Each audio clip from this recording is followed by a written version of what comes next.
السلام عليكم. هندردش شوية كده عن سؤال جالي كتير قوي في الانبوكس، وانا بالنسبة لي السؤال ده مهم قوي لانه انا مريت بالتجربة دي كاملة. بص، انت دلوقتي بتفكر في اي طريق، كان في طريق امريكا، في طريق بريطانيا، في الحاجات اللي هي هتبقى نقلة كلية لحياتك، هتبدأ الكارير هناك في التخصص معين ايا كان هو ايه. زمان او يعني من فترة مش بعيدة كنت بفكر بمبدأ اللي هو احرق السفن كلها، ما تخليش في بلان بي، خلي هي البلان واحدة، بلان ايه وايه وايه وايه وبس. في الحقيقة الكلام ده كان واقعي بظروف مختلفة. لما انت تكون ما عندكش اي التزامات وظروف البلد ثابتة مفيش فيها اي تغيرات مادية واقتصادية وخلافه، وظروف عالمية بقى، من مشاكل في الفيزا لحروب لمشاكل اقتصادية لمشاكل دينية لعنصرية في أماكن كتير وخلافه. حاليا لا، يعني مش نفس التفكير تماما، بالعكس. أنا مع ببدأ دلوقتي افتح لنفسك طريق واثنين وثلاثة واربعة وخمسة. في حاجة فيهم هو التارجت الأساسي بنسبة 100%، تاني طريق أنا عايزه بنسبة 90%، تالت طريق أنا عايزه بنسبة 80%، وهكذا لحد ما أوصل مثلا لرابع أوفر عندي أو رابع اختيار عندي اللي هو عايزه بنسبة 50%. ليه؟ لأن الظروف حاليا أو يعني حوالينا متغيرة تماما. حاجات في لحظة في مشكلة سياسية مع بلد معينة مش هينفع نسافرها، في لحظة الامتحان ده اتلغى أو لازم ريكوايرمنت جديدة فخلاص مش هينفع تعمله، في لحظة اللي عايزين حد لازم تكون مخلص امتياز أو لازم تكون معاك خبرة وبالتالي مش هينفع تقدم. فأنت ما ينفعش توقف حياتك او الكارير بتاعك او مستقبلك كله على مكان واحد، خصوصا ان انت طبيب زي ما قلنا قبل كده.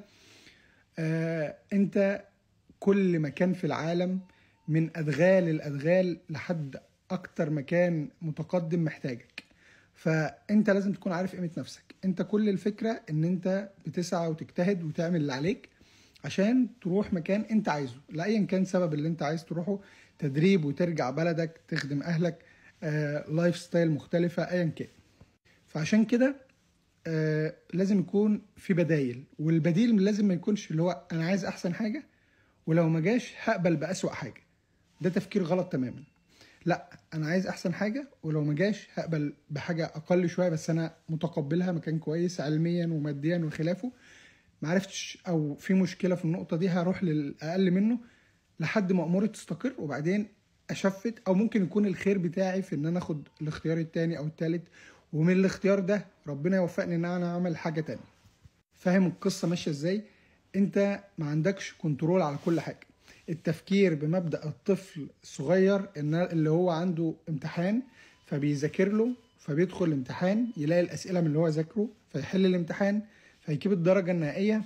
الكلام ده مش واقعي، الكلام ده في حيزه في نطاق المدرسة، في نطاق حاجة زي دي هقول لك ماشي، لان التغيرات مبنية على ايه؟ على مذاكرة وامتحان ودرجات في النهاية.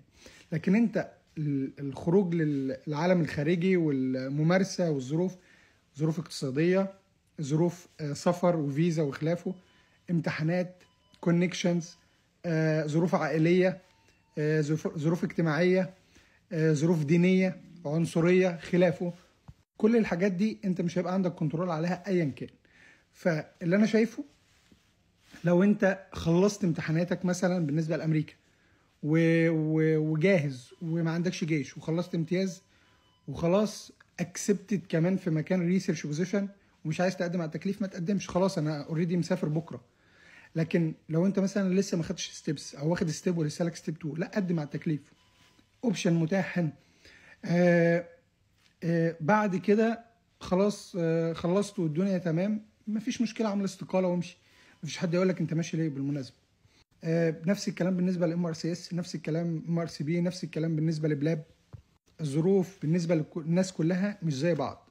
في ناس الامور عارفين كده زي ما احنا بنقول بالبلدي ماشيه معاهم يعني، او زي سكينه في الحلاوه، يعني بتمشي عادي، اللي هو تيبيكال، الوقت محتاج ساعتين او خلاص هتمشي في ساعتين. اللي هو هاخد امتحانات وحظي هقدم على اول مكان يقدم عليه فيتقبل فيروح. الكلام ده ما بيمشيش مع 90% من الناس، اكتر من كده. في ناس ممتحنه امتحانات بقالها سنين ولسه ربنا ما امرش ان هم يسافروا. فانت مش هتفضل قاعد بقى مستني من غير شغل، قاعد في البيت من غير اكسبيرينس، من غير خبره، من غير سكيلز، من غير تخصص.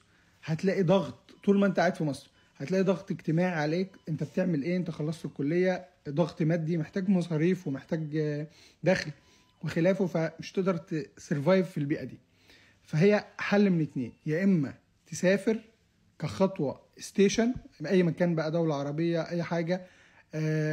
في الفتره دي هتبقى خلاص تخلصت من الضغط الموجود في البلد، وقدرت هناك تجمع فلوس كويسه لحد ما الطريق بتاعك يكمل. او تمشي في النظام او في السيستم اللي ماشي هنا بكل بساطه عادي، اكنك عشان تقلل البريشر اللي موجود عليك. تخصصك ايه؟ مش تخصصك ايه؟ سكيلز. على فكره الخبره والمهارات في مصر مهمه جدا جدا جدا. الريت بتاع الحالات والتايب بتاع الحالات والسكيلز والفرصه ان انت تمد ايدك في حاجات كتير مش موجوده في اي مكان في العالم. ولا الكلام اللي انا بقول عليه ده انا اسال عنه. السكيلز اللي هتاخدها هنا هتفيدك لو سافرت كوكب المريخ. فلو انت مخلص امتحانات ما تقعدش فاضي، ما تقعدش في البيت ما بتعملش حاجه. قدامك فرصه وهتسافر، ماشي خلاص سافر ايا كان. لكن ما فيش فرصه، لا، انزل اتعلم، انزل شوف عيان، انزل شوف كلينيكال، انزل شوف سكيلز. لو في جراحه انزل اتعلم مع حد واسيست. لو في بطنات انزل مكان فيه يعني حالات كتير وطوارئ وخلافه عشان تتعلم تخصصك كويس كجنرال ميديسين. الخبره دي هتفرق معاك جدا لما تيجي تعمل انترفيو ايا كان التخصص اللي انت هتقدم عليه. طوارئ، جراحه، اي سي يو، كارديولوجي، ايا كان مهما كان التخصص، بس انت في الفيلد. ما انتش قاعد في البيت بتشتغل مثلا حاجه لها علاقه بالتكنولوجي او لها علاقه بالبروجرامينج وانت رايح تقدم هناك على وظيفه طبيب. هو ملهاش علاقه. فاهمني؟ فما دام انت اخترت الطريق ده لازم يكون في خطه بديله لحد ما توصل للحاجه اللي انت عايزها.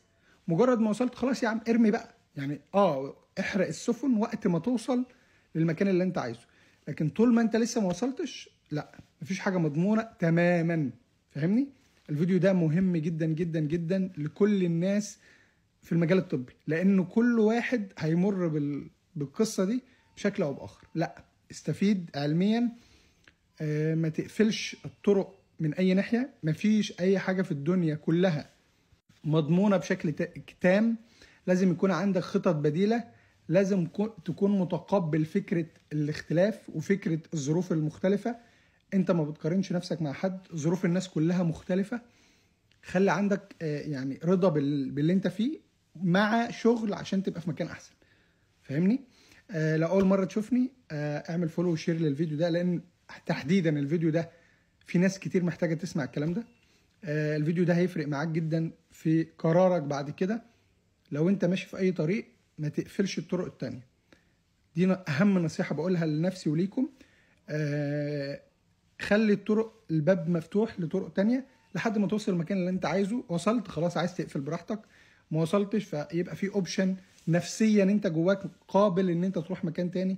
عشان ما تبقاش مثلا انت عايز تروح مكان ما جاش فانت تبقى ناقم على الحياه وناقم على الدنيا وعلى الظروف وحظ وحش وتدخل في اكتئاب وتدخل في كلام من ده.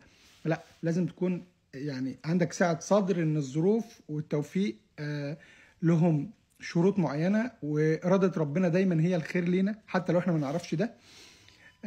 فلازم يكون عندك قابلية لاختلاف الظروف. ودايما تأكد ان اي تجربة هتمر بيها هتفيدك. تجربة بقى علمية، تجربة سيئة، مشكلة في طريق معين، مفيش حاجة بتحصل من غير سبب. كل حاجة ربنا بيهيئك لمكان هو الأفضل ليك. اعرف الكلام ده كويس وطبقه على نفسك وشير الفيديو عشان يوصل لناس اكتر، والناس تبقى حابة المكان اللي هي فيه وتشتغل بناء عليه وتتقبل تغير الظروف الكبيرة اللي حوالينا. واعمل فولو عشان تشوف الفيديوهات التانية. لو عندك اي سؤال سيبه في الكومنتات. السلام عليكم.